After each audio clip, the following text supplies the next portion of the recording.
કૃતજ્ઞતાનો નમૂનો. આજે કૃતજ્ઞતાનો મહાગુણ લોપાતો જાય છે. માત્ર દુનિયાના વ્યવહારમાં જ નહીં, પણ ધર્મની ગણાતી દુનિયામાંથીય કૃતજ્ઞતાનો ગુણ ભાંગવા માંડ્યો છે. જેના પ્રતાપે, જેના યોગે ધર્મની પ્રાપ્તિ થઈ હોય, તેનું પણ અવસરે ભૂંડું બોલતા કેટલાકોને આંચકો નથી આવતો. વાચક શેખર શ્રીમદ યશોવિજયજી મહારાજ ફરમાવે છે કે સમકિત દાતા ગુરુતણો પચો વયાળ ન થાય, ભવ કોડા કોડે કરી કરતા સર્વ ઉપાય. જે ગુરુએ આપણને સમ્યક્ત્વ પમાડ્યું, તે ગુરુએ આપણા ઉપર સમજો કે મોટામાં મોટો ઉપકાર કર્યો. સમ્યક્ત્વના દાનના જેવા બીજા કોઈ ઉપકાર નથી. કરોડો ભવો સુધી સંઘળાય ઉપાયો સેવવામાં આવે, તે છતાં પણ સમ્યક્ત્વ દાતા ગુરુનો પ્રત્યુપકાર થઈ શકતો નથી. જ્ઞાનીઓ આમ કહે છે, અને આજે જોઈએ તો ગુણો પમાડનારની પણ કૃતજ્ઞતા ઘણાઓના હૈયામાં જોવા જોઈએ તેવી નથી. એવા આત્માઓમાંથી ઘણાને જ્ઞાનનો, સમજુપણાનો અને ધર્મીપણાનો ઘમંડ હોય છે. એના યોગે તેઓ કૃતજ્ઞતા જેવા સર્વસામાન્ય ગણાતા છતાં ઘણા મહાન એવા ગુણથી પણ પરવારી બેસે છે. કૃતજ્ઞતા ગુણને પામેલા આત્માઓ તો અવસરે પાપકર્મના યોગે ધર્મથી ભ્રષ્ટ થયેલા એવા પણ ગુરુને માર્ગે લાવી શકે છે. ગુરુના ઉપકારનો બદલો વાળવાનો પ્રયત્ન કરવાનો, એ તો એક ઉત્તમમાં ઉત્તમ કોટીનો પ્રસંગ છે, એમ પણ કહી શકાય. શ્રી શેલકજીની સેવા શ્રી પંથકજીએ કઈ દશામાં અને કેવી રીતે કરી છે તે જાણો છો? શ્રી પંથકજી હોય નહીં તો શ્રી શેલકજી બચે નહીં.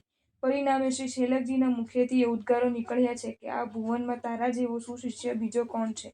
કારણ કે, હે ધીર, આવી કાળમી દશાને પામેલા એવા મને તે છોડી દીધો નહીં. એટલું જ નહીં, પણ હસ્તાવલંબન આપીને તે મને ભાવરૂપ અંધકારમય કૂવામાંથી ઉદ્ધર્યો છે. અથવા તો હે ધીર, તું મારો શિષ્ય નથી, પણ તે મને ધર્મનું દાન કર્યું છે, એથી તું મારો ગુરુ જ છો. તો પોતાને પણ અને પરને તારનારા એવા તારા ચરિત્રને નમસ્કારો. શ્રી શેલકજી અને શ્રી પંથકજી પહેલા રાજા અને મંત્રી હતા, તથા પછીથી સાથે દીક્ષિત થયા હતા. એટલે શ્રી શેલકજી શ્રી પંથકજીના સંસારીપણામાં માલિક હતા અને સાધુપણામાં ગુરુ હતા. શ્રી શેલકજી રાજા હતા, ધર્મને પામેલા હતા, વૈરાગ્ય પામીને દીક્ષિત થયા હતા, 11 અંગના પાઠી બન્યા હતા, અને ગુરુએ તેમને 500 શિષ્યો સોંપીને આચાર્ય પદ અર્પણ કર્યું હતું. અર્થાત તેઓ 500 શિષ્યોના ગુરુ હતા અને શ્રી આચાર્ય પદ ઉપર આરૂઢ કરાયેલા હતા. આવા પણ શ્રી શેલકજી પ્રસંગ પામીને પ્રમાદી બન્યા છે. ચારિત્રના આચારો ભૂલ્યા છે. જાણે કેવળ પૂતગલાનંદી બન્યા હોય એવી દશાને પામ્યા છે. કેવો કારમો પાપોદય! એમનો વૈરાગ્ય ખોટો હશે. કેમ? જ્ઞાન નહીં હોય. કેમ? પણ સમજો કે ઘોર પાપના ઉદય સમયે શું ન થાય એ કહેવાય નહીં. સાચી રીતે વિરાગી બનેલા, ઉત્તમમાં ઉત્તમ વૈરાગ્યથી દીક્ષિત થયેલા અને અંગોનો પણ અભ્યાસ કરી ચૂકેલા તથા સંખ્યાબંધ આત્માઓને તારનારા એવા પણ આત્માઓ ઘોર પાપોદયના પ્રસંગે કઈ દશાને ન પામે તે કહી શકાય નહીં. માટે પાપોદયને ભોગવનારાઓને તિરસ્કાર ન કરો, પણ પાપોદયની ભયંકરતાને સમજીને દયાવાળા બનો. તેમજ તમારો આત્મા એવા પાપથી લેપાય નહીં એ માટે સાવચેત બનો. પાપ મોજથી કરવું અને પાપોદયના પ્રસંગે રાડો પાડવી તથા બીજાઓને દોષ દેવો એ યોગ્ય નથી. પાપોદયવાળા પણ વિવેકી આત્માઓ તો બીજાઓને દોષ નહીં દેતા પોતાના આત્માનો દોષ જ જુએ છે અને ફરીથી પાપથી બચાય એ માટે બનતો પ્રયત્ન કરે છે. પાપના કારમા ઉદયને સમજવાનું સાચું ફળ એ છે કે પાપથી ડરવું અને પાપથી ડરીને પાપથી પાછા હટવું. બન્યું છે એવું કે શ્રી શેલકજીના શરીરમાં વિપુલ રોગાંતક પ્રાદુર્ભૂત થયો છે. સાધુ વૃક્ષવૃત્તિવાળા હોય અને વેળા કવેલા જે કલ્પ્ય મળી જાય તેનાથી નિર્વાહ કરનાર હોય. શ્રી શેલકજી મૂળ રાજા હતા, એટલે એમને એવું ખાવું પીવાનું ન પચે એમ બને ને! એવી રોગવાળી દશામાં શ્રી શેલકજી વિહાર કરતા કરતા પોતાના મૂળ નગરમાં આવી પહોંચે છે. ત્યાં શ્રી શેલકજીના પુત્ર રાજ્ય કરે છે. પુત્ર શ્રી શેલકજીને વંદન કરવાને આવે છે અને વંદન કર્યા બાદ શ્રી શેલકજીના શારીરિક અવસ્થાને જોઈને કહે છે કે હે ભગવાન, આપને માટે જરૂરી એવા સર્વ આહાર ઔષધના સમુદાય કરીને હું શુદ્ધ ક્રિયા કરાવીશ, તો મારી ઉપર કૃપા કરીને આપ યાનશાલામાં પધારો. શ્રી શેલકજી તેની આ વિનંતીનો સ્વીકાર કરે છે. ત્યાં જાય છે અને ત્યાં રાજાના વૈદ્યો પણ તેમને ચિકિત્સા કરે છે. પરિણામે તે રોગ તો ચાલ્યો જાય છે, પણ શ્રી શેલકજીને બીજા રોગ લાગુ પડી જાય છે. ચિકિત્સાના અંગે જે વસ્તુ શ્રી શેલકજીને આપવામાં આવી હતી તેમાં શ્રી શેલકજી ગુદ બની જાય છે અને તેના ઉપભોગથી પાછા હટતા નથી. શ્રી શેલકજીની આ દશા જોઈને શિષ્યોએ પગમાં પડીને વિનયભરી વાણીથી કહ્યું, હે સ્વામી, અમારા પુણ્યથી આપના શરીરે આરોગ્ય થયું છે, તો કૃપા કરીને આપ અન્યત્ર વિહાર કરો, કારણ કે આ રીતે નિષ્કારણ રહેવું એ સાધુઓને માટે યોગ્ય નથી. શિષ્યો જાણે છે કે ગુરુ ચિકિત્સાને અંગે વાપરેલી માદક વસ્તુઓમાં ગૃત બન્યા છે અને તે વસ્તુનો ઉપભોગ યથેચ્છ કરવાની ઈરાદાથી જ અહીંથી વિહાર કરવાનું નામ લેતા નથી, કારણ કે બીજે તે વસ્તુ મળે એમ નથી. આવું જાણવા છતાં પણ શિષ્યો કેવી રીતે અત્યાર સુધી વર્ત્યા છે અને અત્યારે પણ તેઓ શ્રી શિલેખજીને કેવી રીતે ધર્મનો ખ્યાલ આપે છે એ જોવાનું છે. શિષ્યોમાં કેટલી ગંભીરતા હશે, નહીં તો આવા ગૃત બનેલા આચાર્યના પગમાં પડે? કહેવું હોય તે વિનયવાળી વાણીથી જ કહે, જરાય તિરસ્કાર બતાવે નહીં એમ. શિષ્યો એવી એવી વિનંતીઓ કરવા છતાં પણ ખાનપાનની વસ્તુઓમાં ગૃત બનેલા શ્રી શિલકજી કોઈ પણ રીતે વિહાર કરવાની ઈચ્છતા નથી. તો પણ શિષ્યો એમ નથી કહેતા કે સમજ્યા, તમે તો ખાનપાનની દોષિત વસ્તુઓમાં ગૃત થયા છો એ માટે જ વિહાર કરતા નથી. લ્યો જુઓ મોટા આચાર્ય, અમારા 500ના ગુરુ બન્યા છો અને અમે વિહાર કરવાનું કહીએ છીએ, આટલી આટલી વિનંતી કરીએ છીએ, તે છતાં પણ વિહાર કરવાનું સૂચતું નથી.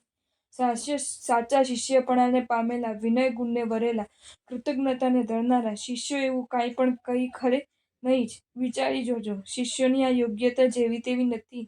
ઉત્તમ પુરુષોના પ્રસંગોને હોય એમ કહીને કાઢી ન નાખો, પણ એના ઉપર વિચાર કરો અને પોતાની દશાનું અંતર તપાસો કે જેથી ગુણોની પ્રાપ્તિ થાય. આજે તો મોટા ભાગે વિચાર પણ એવી રીતે થાય છે કે ગુણ મળવા તો દૂર રહે પણ કદાચ અવગુણો વધે. શિષ્યોને વારંવાર વિનંતી કરી છતાં શ્રી શિલકજીએ ન માન્યું એટલે રાજાએ વિનંતી કરે છે. શ્રી શિલકજીના તે પુત્ર થાય છે. એ પણ સમજી ગયા છે કે આ ખાનપાનના પદાર્થોમાં ગૃત બન્યા છે. તે છતાં પણ એ કેવી રીતે વિનંતી કરે છે તે સમજજો અને યાદ રાખજો. તે વિનયપૂર્વક અને કોમળ વાણીથી કહે છે કે હે ભગવાન, આપે આ રીતે અમારા ઉપર સમ્યક અનુગ્રહ કર્યો છે. કોઈ પુણ્યોદય કરીને અમારો આપના દેહને આરોગ્ય પમાડવાનો પ્રયાસ સફળતાને પામ્યો છે.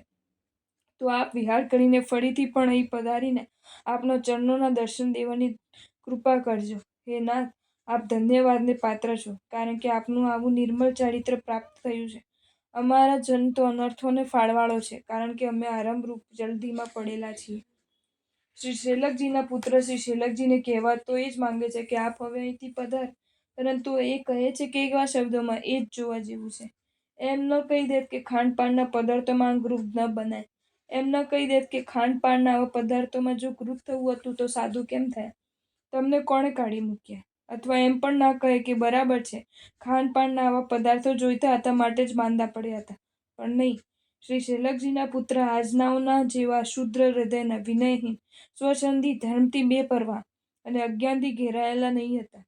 આજનાઓ કે જેઓ સાધુઓની નિંદા કરવાને અને આ સાધુઓને નિંદા સાંભળવાને ટેવાઈ ગયા છે, તેઓમાં વસ્તુ ધર્મનું બીજ પણ નથી એમ કહીએ તો ચાલે.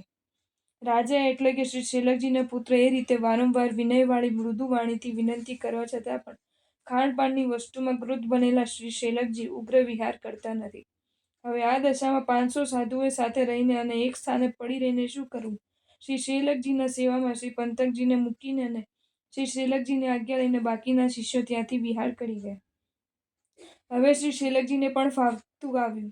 શ્રી શિલકજી પણ સ્વેચ્છા મુજબ સ્નિગ્ધ અને મધુર આહારને ખાય છે અને પ્રમાદને પેદા કરનારી વસ્તુનું પાન કરીને સર્વથા પ્રમાદમાં પડ્યા રહે છે.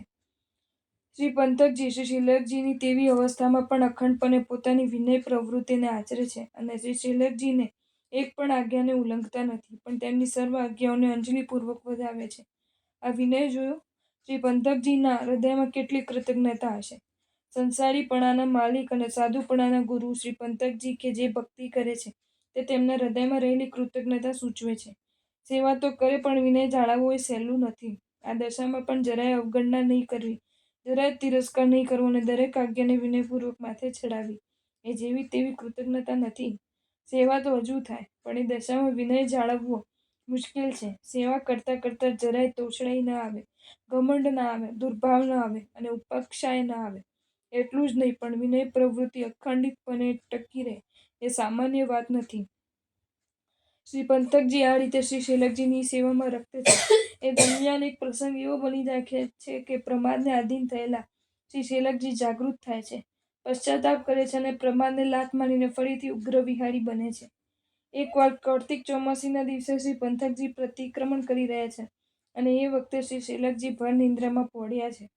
ક્ષમાપના નિમિત્તે શ્રી પંતકજી શ્રી શિલકજીના ચરણમાં પોતાનો વિનયપૂર્વક નમાવેલા મસ્તક મૂકે છે. પોતાના ચરણમાં શ્રી પંથકજીના માથાનો સ્પર્શ હોવાથી શ્રી શેલકજીના નિંદ્રામાં ભંગ પડે છે અને એથી શ્રી શેલકજી અસભ્ય વચનોને બોલતા ઉઠે છે. માદક પદાર્થના પાનથી ઉન્મત્ત બનેલા શ્રી શેલકજી શ્રી પંથકજીને કહે છે, એ પાપિષ્ઠ, નિર્ઘૃણ, રે દુષ્ટ, મારી નિંદ્રામાં ખલેલ કેમ પહોંચાડે છે?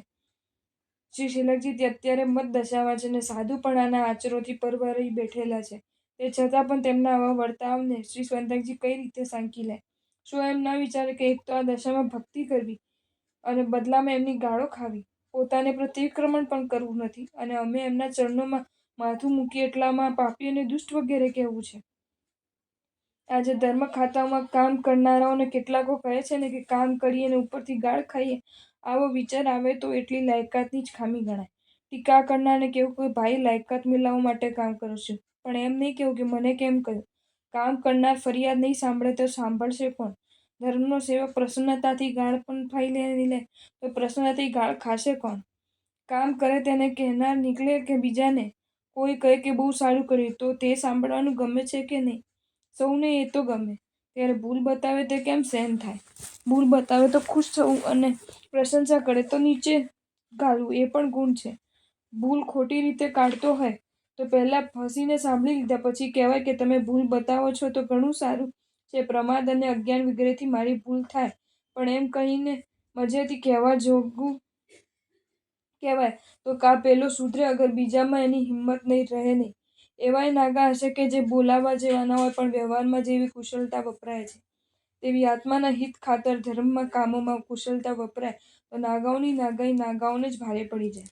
ધર્મ સ્થાનોનો વહીવટ કરનારાઓમાં અને ધર્મ સેવાના કાર્યો કરનારોમાં ધર્મની ધગશ સાથે નમ્રતા અને કુશળતા પણ જોઈએ. આ કામો હું કરું છું તે કોઈના ઉપર ઉપકાર કરવાને માટે કરતો નથી, પણ મારા આત્માના ભળા ખાતર જ કરું છું. આ વૃત્તિ હૈયામાં બરાબર સ્થાન પામી જાય તો કોઈ ભૂલ બતાવે અગર ગાળ દે એથી ધર્મના કામોને જે વહેતા મૂકવાની આજે મોટે ભાગે બુદ્ધિ થાય છે તે થાય નહીં. કાર્તિક ચોમાસીના દિવસે પ્રતિક્રમણ કરતા સમાપના નિમિત્તે શ્રી પંથકજીએ પોતાનું માથું વિનયથી નમાવીને નિંદ્રાધીન બનેલા શ્રી શેલકજીના ચરણમાં મૂક્યું અને એના યોગ્ય જાગી ઉઠેલા શ્રી શેલકજીએ શ્રી પંથકજીને પાપી કહી, નિર્ઘૃણ કહ્યા તથા દુષ્ટ કહ્યા અને કહ્યું કે તું મારી નિંદ્રાનો નાશ કેમ કરે છે? ઉન્મત્ત બનેલા શ્રી શેલકજીએ આ પ્રમાણે નહીં કહેવા જોગું કહ્યું. તે કહેવા છતાં પણ શ્રી પંથકજીના વિનયચારોમાં જરાય જેટલોય ફેર પડતો નથી. શ્રી પંથકજી ભય પામે છે અને માથા પાસે હાથ જોડેલા રાખીને કહે છે કે હે દેવાનુપ્રિય, હું બીજા કોઈ નથી પરંતુ પંથક મુનિ છું. હું કાર્તિક ચોમાસીના પ્રતિક્રમણમાં સમાપના નિમિત્તે આપના ચરણોને પડ્યો તો કૃપા કરીને આપ મારા આ એક અપરાધનો ખમો. શ્રી પંથકજી વારંવાર એક જ વાત વિનયપૂર્વક બોલી રહ્યા છે. શાસ્ત્રકાર પરમર્ષિ ત્યાં કહે છે કે એમની તે વિનયભરી વાણીના યોગે શ્રી શેલકજીના પણ અશુભ કર્મોનો વિલય થઈ ગયો. પોતાના અશુભ કર્મોનો વિલય થતાની સાથે જ આચાર્ય શ્રી શેલકજીને પોતાની હીન દશાનો અને શ્રી પંથકજીની ઉત્તમ દશાનો ખ્યાલ આવે છે. આચાર્ય શ્રી શેલકજીનો આત્મા પશ્ચાતાપથી પ્રજ્વલી ઉઠે છે. આચાર્ય શ્રી શેલકજીને પોતાની દશા ઉપર ધિક્કાર છૂટે છે. ખરેખર જે આત્માઓમાં યોગ્યતા હોય છે તે આત્માઓ પોતાના અશુભ કર્મોને યોગે કદાચ હીન દશાને પણ પામે તો પણ તે અશુભ કર્મોનો નાશ થતાં તે આત્માઓની ઉત્તમતા ઝળકી ઉઠ્યા વિના રહેતી નથી. હીરો કાદવમાં પડી ગયો એથી ગંદા એ બને, પણ જ્યાં કાદવનો મળ સાફ થાય એટલે હીરો તે હીરો. તેમ ઉત્તમતાને પામી ચૂકેલા આત્માઓ પોતાના પાપોદય અધમ દશાને પણ પામે તોય તે આત્માઓની અવગણના નહીં કરવી, પણ બને તો એવી યોજના કરવી કે જેથી તે આત્માઓ પુનઃ ઉત્તમ સ્થાનને પામીને સ્વપર કલ્યાણની સાધનામાં રત બને. અશુભ કર્મોનો નાશ થઈ ગયા બાદ આચાર્ય શ્રી શેલકજી વિચારે છે કે અહો, આના શિષ્યપણાને તો જુઓ. હું પાસથ્થાપણાની આલંગિત છું, અવસણપણાથી ભરેલો છું અને કુશીલપણાથી લેપાયેલો છું. એટલું જ નહીં, પણ માદક પીણું ખૂબ પીણે હું આમ અયોગ્ય વચનો બોલી રહ્યો છું. તે છતાં પણ આ પરમ વિનયથી અનુવર્તે છે.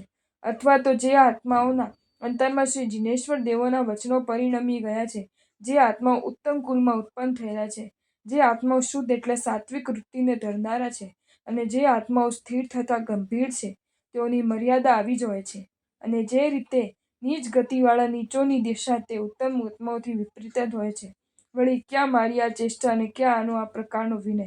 ખરેખર શુદ્ધ આત્મા વિષવાળી એવી પણ વસ્તુને નિઃશંકપણે સેવે છે.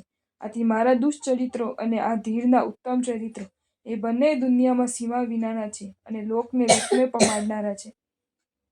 મારા દુષ્ટ ચરિત્રો એવા છે કે જેનો દુનિયામાં જોટો ન મળે, અને આ સુચરિત્રો પણ એવા છે કે જેના દુનિયામાં જોટો ન મળે.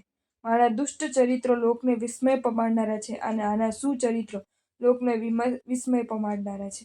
અર્થાત દુનિયામાં મારા જેવો કોઈ અધમ નથી, અને આના જેવો કોઈ ઉત્તમ નથી. વળી મેં રાજ્યને છોડ્યું, ભોગોને મૂક્યા, સંગનો ત્યાગ કર્યો, અને ઉત્તમ પુરુષોથી અનુસરાયેલા એવા મોક્ષ માર્ગને હું પામ્યો. તે છતાં પણ આવું અનુચિત કાર્ય મેં આરંભ્યું, અને એના યોગ્ય હું એવો પાપી બન્યો કે મારું મોઢું પણ જોવા લાયક નથી. તે છતાં પણ કોણ આવા મૂર્ખ મહાપુરુષ હોય કે જે હજુ પણ આ પ્રકારનો વિનય ન કરે? અથવા તો ખરી વાત એ છે કે લોકમાં નીચ અને ઉત્તમ આત્માઓની સ્થિતિ અપર્યવસ્થિત હોય છે. નીચમાં નીચતાનો પાર હોતો નથી, અને ઉત્તમમાં ઉત્તમતાનો પાર હોતો નથી. વળી જે દ્રવ્ય મારી વૃદ્ધિનું મોટામાં મોટું કારણ છે, તે આ લોક અને પરલોક બંનેથી વિરુદ્ધ છે. તેમજ અમારા આગમમાં તો જ્ઞાનને કાજે પણ તેનો નિષેધ કરાયો છે. પણ આવો કોઈ વિચાર મૂળ મથીવાળા મેં પહેલાં કર્યો નહીં. આટલું થવા છતાં પણ હું ધન્ય છું, કારણ કે આજ સુધી પણ નિષ્કારણ બંધુ એવા આણે મને મૂક્યો નથી. આજ સુધી પણ આણે મને મૂક્યો નહીં એ સૂચવે છે કે મારી પણ કાંઈક શુભ સ્થિતિ છે, નહીંતર આણે મને છોડી દીધો હોત તો હું મહા નરકમાં રૂલત.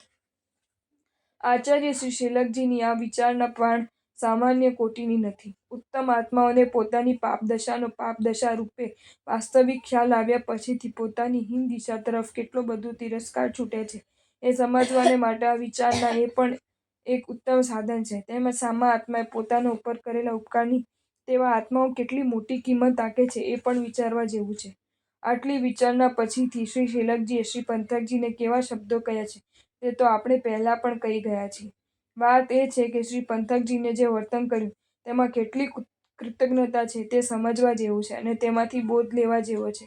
મારા સંસારીપણાના માલિક અને સાધુપણાના ગુરુ, આ વિચાર એમના હૈયામાં કોતરાઈ ગયો હશે ને? મારા ઉપકારીને મારા આ દશામાં નહીં તજવા જોઈએ, પણ એમની ચાકરી કરવી જોઈએ, અને તે પણ જરાય અવગણના કર્યા વિના જ. આવો વિચાર કૃતઘ્ન આત્માને આવે ખરો? શ્રી પંથકજીમાં કૃતજ્ઞતા ગુણ ન હોત તો તેઓ આવી ભક્તિ કરી શકત નહીં, અને તેમ થાય તો શ્રી શિલકજી આચાર્યની કઈ દિશા થાત? શિષ્યો પણ આવા કોઈ પ્રસંગે ગુરુને તારનારા નીવડે છે, અને તેમનામાં સુશિષ્યપણું આવ્યું હોય તો. કર્મની સ્થિતિ એવી છે કે કયા સમયે કયા આત્માનું કેવું પતન થશે તે કહી શકાય નહીં. અશુભ કર્મનો તીવ્ર ઉદય ભલભલા આત્માઓની દુર્દશા કરી નાખે છે. એવા વખત જો સુશિષ્યો ગુરુની અવગણના કરીને ચાલતા થઈ જાય, અને ગુરુએ કરેલા ઉપકારને ભૂલી જાય, તો કહેવું પડે કે તેઓ સુશિષ્યો નથી. તેમનામાં સાચી કૃતજ્ઞતાનો છાંટોય નથી. તમને અંગાર મર્દકાચાર્યનો પ્રસંગ યાદ છે ને? અંગાર મર્દકાચાર્ય નામે પ્રસિદ્ધ થયેલા આપણે ત્યાં એક રુદ્રદેવ નામના આચાર્ય થઈ ગયા છે. એ પોતે અભવ્ય હતા, છતાં બીજાઓને ખબર નથી, અને તેથી તે 500 શિષ્યોના ગુરુ આચાર્ય બન્યા છે. એક પ્રસંગે 500 શિષ્યોને ખબર પડી જાય છે કે આ અભવ્ય છે, એટલે પોતે તેમનો બહિષ્કાર કરે છે. આ પછીથી શિષ્યો તપ તપીને અને કાળધર્મને પામીને દેવલોકમાં જાય છે, અને ત્યાંથી જ આવીને રાજકુલોમાં ઉત્પન્ન થાય છે. એકવાર તે બધા વસંતપુરમાં કનકધ્વજ નામના રાજાની કન્યાના સ્વયંવર મંડપમાં ગયા છે. બીજી તરફ તે રુદ્રદેવ નામના આચાર્યનો જીવ ત્યાંથી મળીને જુદી જુદી યોનિઓમાં ભમતો ઊંટ થાય છે.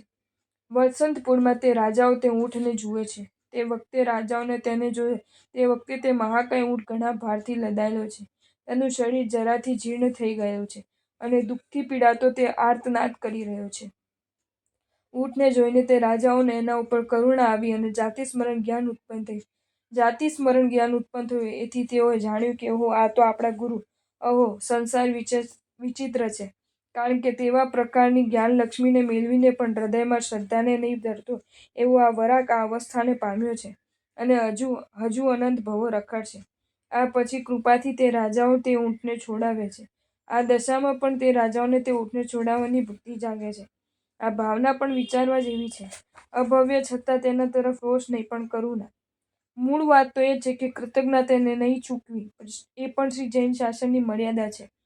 શ્રી પંથકજીએ શ્રી શિલકજીને ન મૂક્યા અને સેવા કરી, એ વાતને ખ્યાલમાં રાખીને વિનયપૂર્વક પ્રવર્તવાને પ્રયત્નશીલ બનવું જોઈએ, એમ શાસ્ત્રકાર મહારાજો ઉપદેશે છે. અંગાર માર્દક જો અભવ્ય ન હોત તો શિષ્ય તેમનો ત્યાગ કરત નહીં, એટલે તેવા કારણોમાં વાત જુદી છે. આ ઉપરાંત શ્રી પંથકજીને મૂકીને બાકીના શિષ્યોએ ચાલ્યા જવામાં ભૂલ કરી હતી એમ પણ નથી. તેઓએ ડાયાપણ જ પડ્યું હતું, કારણ કે શ્રી જૈન શાસનની લઘુતા ન થાય તેમજ બીજા સાચવવા ઉપર ખરાબ છાયા ન પડી જાય એ વગેરેની પણ સ્થવિર અને ગીતાર્થ સાધુઓએ કાળજી રાખવાની હોય છે. સમજવાનું એ છે કે જ્યાં શિષ્યપણાની લાયકાત નથી અને એની દરકારાઈ નથી, ત્યાં આરાધના દુર્લભ છે. તપ, જપ, સંયમ વગેરે એને આધીન છે. સુશિષ્યપણાને પામેલા કૃતજ્ઞ આત્મા અવસરે ગુરુના પ્રત્યુપકારનો પ્રયત્ન પણ કરી શકે છે. ત્યાં ગુણ ન હોય તો બને નહીં. માટે જ કહેવાય છે કે દુનિયામાં સૌએ પરસ્પરના આત્મહિતના ચિંતક બનવું જોઈએ.